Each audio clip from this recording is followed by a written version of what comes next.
Hello friends, आज हम पढ़ेंगे मिश्रित एल्डोल संघनन अभिक्रिया या जिसको कहते हैं cross aldol condensation reaction. Cross aldol condensation reaction भी एल्डोल कंडेंसेशन रिएक्शन का ही एक टाइप है। एल्डोल कंडेंसेशन रिएक्शन की लिंक आपको डिस्क्रिप्शन में मिल जाएगी। अगर आप चाहें तो एल्डोल कंडेंसेशन रिएक्शन को भी लिंक से आप डिस्क्रिप्शन से लिंक से देख सकते हैं। एल्डोल कंडेंसेशन रिएक्शन में एक जैसे ही दो कार्बोनिल कंपाउंड्स जैसे कि एक जैसे दो एल्डिहाइड या एक जैसे दो कीटोन्स की रिएक्शन की जाती है, लेकिन क्रॉस एल्डोल कंडेंसेशन रिएक्शन में दो अलग अलग भिन्न भिन्न प्रकार के अल्फा हाइड्रोजन युक्त यौगिक जैसे कि दो अलग अलग प्रकार के कार्बोनिल कंपाउंड्स, जिनमें से या तो अलग अलग एक एल्डिहाइड ले सकते हैं या एक कीटोन ले सकते हैं, या फिर एल्डिहाइड में से ही दो अलग अलग एल्डिहाइड ले सकते हैं। जैसे एक एसिड एल्डिहाइड ले लिया तो एक 3 कार्बन का एल्डिहाइड ले लिया, उस तरह से ले सकते हैं। एंड कीटोन भी इसी टाइप से अलग अलग लेने हैं, या फिर एक एल्डिहाइड या एक कीटोन ले सकते हैं।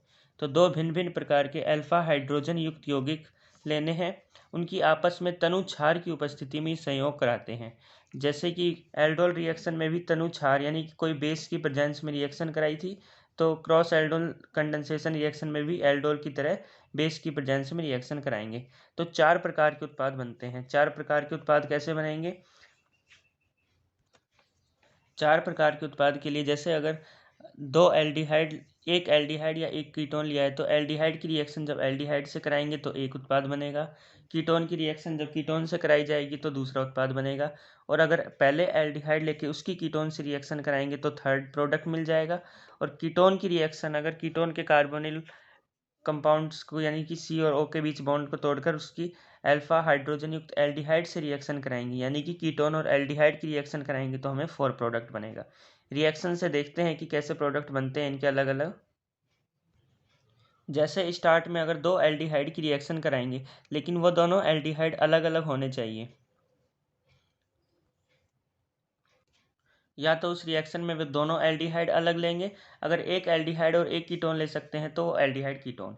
तो अगर फर्स्ट रिएक्टेंट यानी एल्डिहाइड की रिएक्शन कराते हैं, तो अगर उस एल्डिहाइड की रिएक्शन सेम उसी एल्डिहाइड से कराते हैं, जैसे एक ये एल्डिहाइड हो गया, ये दूसरा एल्डिहाइड है, तो फर्स्ट एल्डिहाइड में से तो कार्बन और ऑक्सीजन के बीच का बॉन्ड टूटेगा। एंड दूसरे एल्डिहाइड में से जो एक्टिव हाइड्रोजन है यानी कि अल्फा कार्बन पर जो हाइड्रोजन है उसके वो हाइड्रोजन H+ के रूप में निकल जाएगा। तो कार्बन और ऑक्सीजन का बॉन्ड, ऑक्सीजन की इलेक्ट्रोनेगेटिविटी ज़्यादा होने के कारण इस पर माइनस है, इस टाइप से टूटता है, प्लस इधर माइनस इधर, और H+ इसमें से निकलेगा तो माइनस चार्ज छोड़ देगा। अब इसकी बेस किसी भी बेस से रिएक्शन कराते हैं तो ये प्लस पर नेगेटिव जुड़ता है, तो इस कार्बन पे नेगेटिव वाला कार्बन जुड़ जाएगा, तो इन दोनों के बीच में सिंगल बॉन्ड बन जाता है। लेकिन इस ऑक्सीजन पे माइनस आया तो इस पर H+ जुड़ने के कारण यहाँ पर OH यानी अल्कोहल का निर्माण होता है। जब इसको टेम्परेचर देते हैं, गर्म करने पर हाइड्रोजन का एलिमिनेशन होता है, तो H और OH दोनों, यहाँ से H और इससे OH निकल जाएंगे, तो कार्बन कार्बन के बीच में जो सिंगल बॉन्ड है वहाँ डबल बॉन्ड आ जाएगा। तो इस टाइप से अगर हम दोनों एल्डिहाइड लेकर रिएक्शन कराते हैं तो हमें ये प्रोडक्ट मिलता है। अगर वही रिएक्शन हम कीटोन्स लेके कराते हैं, तो अगर ये हमने एसीटोन लिया, इस एसीटोन की रिएक्शन दूसरे एसीटोन से ही कराते हैं, तो फर्स्ट में से तो कार्बन और ऑक्सीजन के बीच का बॉन्ड टूटेगा, और दूसरे में से अल्फा कार्बन पर जो हाइड्रोजन है वो निकलता है। तो कार्बन और ऑक्सीजन के बीच में बॉन्ड टूटा तो ऑक्सीजन पे माइनस आया, कार्बन पे प्लस आया, और ये हाइड्रोजन H+ के रूप में निकलता है। बेस की प्रेजेंस होनी चाहिए, तो प्लस वाले कार्बन पे माइनस वाला कार्बन जुड़ा तो यहाँ कार्बन कार्बन के बीच सिंगल बॉन्ड आया, और ऑक्सीजन के ऊपर माइनस है तो इस पर H+ जुड़ जाएगा, तो ये अल्कोहल बन गया। अब दोबारा वैसे ही इस रिएक्शन की तरह इसमें टेम्परेचर देंगे तो H2O का एक मॉलिक्यूल निकलेगा, तो इन दोनों H और OH निकलने के कारण इन दोनों कार्बन कार्बन के बीच सिंगल बॉन्ड से डबल बॉन्ड आ जाता है। तो यहाँ हमें 4 मिथाइल पेंट 3 in 2 यानी कि ये प्रोडक्ट मिलता है। अब थर्ड में अगर हम रिएक्शन कराते हैं, एक कंपाउंड में हम एल्डिहाइड लेते हैं और कीटोन, दोनों एल्डिहाइड और कीटोन दोनों की रिएक्शन कराते हैं। तो सबसे पहले एल्डिहाइड लिया, तो एल्डिहाइड में कार्बन और ऑक्सीजन के बीच का बॉन्ड टूटा, यानी कि एल्डिहाइड का में तो कार्बोनिल कंपाउंड का बॉन्ड टूटता है, और जो हमने कीटोन लिया है उसमें से अल्फा हाइड्रोजन का एलिमिनेशन करते हैं। तो कार्बन ऑक्सीजन के बीच में बॉन्ड टूटा, ऑक्सीजन पे जो माइनस आया उस पर H+ आएगा, तो जो पहले रिएक्शन की थी उसकी तरह OH है तो यहाँ OH आ जाएगा, यानी कि यहाँ एल्कोहल बन जाएगा। और जिस कार्बन पे प्लस था उस पर माइनस चार्ज वाला कार्बन जुड़ने से इन दोनों के बीच में बॉन्ड बन गया। अब दोबारा इस रिएक्शन पर टेम्परेचर लगाते हैं यानी गर्म करते हैं तो H और OH दोनों निकल जाएंगे, तो इस कार्बन कार्बन के बीच जो सिंगल बॉन्ड है वो डबल बॉन्ड बन जाता है। तो इस प्रकार pent 3 ene 2 one, second number पर कीटोन है तो 2 ऑन आ गया। इस प्रकार ये प्रोडक्ट बनता है। अब अगर फर्स्ट में कीटोन लिया और सेकंड में एल्डिहाइड लिया, यानी कि कीटोन में से तो कार्बन और ऑक्सीजन के बीच में बॉन्ड टूटेगा, C और O के बीच में ये बॉन्ड टूटा तो यहाँ पर प्लस आया माइनस आया। अब इसकी रिएक्शन एल्डिहाइड से, यानी पहले कीटोन में से अल्फा हाइड्रोजन निकाला था, अब एल्डिहाइड से अल्फा हाइड्रोजन निकालेंगे।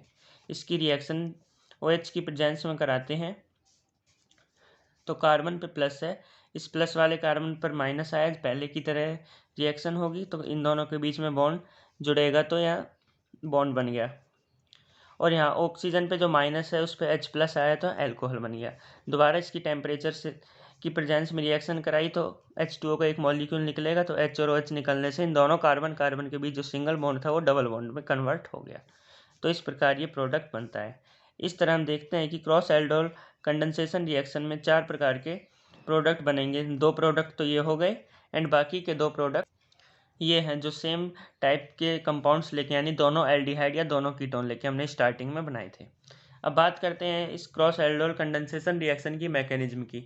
तो मैकेनिज्म देखते हैं तो मैकेनिज्म में हम एक एल्डिहाइड लेते हैं। एल्डिहाइड की रिएक्शन उसके बेस, जैसे स्टार्ट में हमने बेस लिया था तो बेस OH माइनस आया बेस, उसकी रिएक्शन किसी एल्डिहाइड से कराते हैं। ये एल्डिहाइड है, एल्डिहाइड से कराते हैं तो इसमें से अल्फा कार्बन पे जो हाइड्रोजन प्रेजेंट है उस हाइड्रोजन को बेस द्वारा ले जाया जाएगा तो H प्लस जाएगा तो यहाँ माइनस बचेगा। यहाँ H2O का निकल गया तो यहाँ माइनस बचा। अब इस माइनस वाले जो एनाइन की कंपाउंड की रिएक्शन है इसकी सेम उसी एल्डिहाइड से कराते हैं। एल्डिहाइड से कराते हैं तो ये एल्डिहाइड इस टाइप से टूटेगा, इस कार्बन पे प्लस आया, इस ऑक्सीजन पे माइनस आया, तो प्लस माइनस आने से इस कार्बन पे जो प्लस वाला कार्बन है वो माइनस वाले कार्बन से जुड़ जाएगा एंड ऑक्सीजन पे माइनस चार्ज आ जाएगा। तो ये इस ऑक्सीजन पे माइनस आया जो कि अनस्टेबल होता है। इसकी रिएक्शन, ये एक इस मॉलिक्यूल में आयन है तो आयनिक स्पीसीज होती हैं वो न्यूट्रल स्पीसीज से कम स्टेबल होती हैं, इसलिए इसकी रिएक्शन H2O से कराई। H2O से कराने के बाद ये H प्लस है, OH माइनस है, तो H प्लस इससे H प्लस O माइनस पे जाएगा H प्लस, तो यहाँ O माइनस OH में कन्वर्ट हो जाएगा।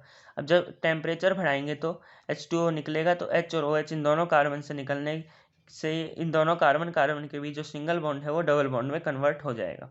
तो इस प्रकार हमें वही कंपाउंड मिलता है जो हमने स्टार्ट में दोनों एल्डिहाइड लेने से जो हमें मिला था वही हमें लास्ट में प्रोडक्ट मिलता है।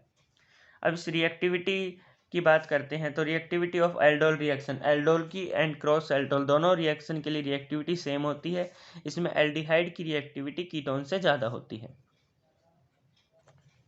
जैसे यहाँ एक क्वेश्चन है, which of the following is more reactive for cross aldol reaction. Cross aldol reaction के लिए इसमें से कौन सा जो रिएक्टेंट है वो सबसे ज़्यादा रिएक्टिव होगा। तो फर्स्ट देखते हैं, फर्स्ट रिएक्टेंट में ये कार्बोनिल कार्बन है। कार्बोनिल कार्बन के अल्फा कार्बन पर हमें पता है कि ये डबल बॉन्ड होता है यहाँ, तो यहाँ पर 4 वैलेंसी होने के कारण यहाँ हाइड्रोजन नहीं है, तो हाइड्रोजन नहीं है। अगर अल्फा कार्बन पे हाइड्रोजन नहीं है तो वो एल्डोल या क्रॉस एल्डोल रिएक्शन कोई भी नहीं दर्शाएगा, तो यहाँ नो अल्फा हाइड्रोजन आ गया। ऐसे ही इसमें अल्फा कार्बन भी नहीं है, अल्फा कार्बन नहीं है तो अल्फा हाइड्रोजन भी नहीं होगा, अल्फा हाइड्रोजन नहीं होने से इसमें भी नो अल्फा हाइड्रोजन आ गया। अब थर्ड ऑप्शन देखते हैं। थर्ड ऑप्शन में ये एल्डिहाइड है और ये कीटोन है। एल्डिहाइड, इसमें अल्फा कार्बन प्रेजेंट है जिस पर हाइड्रोजन भी यानी अल्फा हाइड्रोजन है, और इस कार्बन पर भी अल्फा हाइड्रोजन है। लेकिन हमें पता है कि एल्डिहाइड और कीटोन में से एल्डिहाइड की रिएक्टिविटी ज़्यादा होती है, तो इसका आंसर सी ऑप्शन आ जाएगा। क्रॉस एल्डोल रिएक्शन के प्रैक्टिस क्वेश्चंस के लिए आपको डिस्क्रिप्शन में एक लिंक मिल जाएगी जिस पर आप जाकर एल्डोल और क्रॉस एल्डोल रिएक्शन दोनों के ही प्रैक्टिस क्वेश्चन कर सकते हैं, जिससे आपकी प्रैक्टिस हो जाएगी।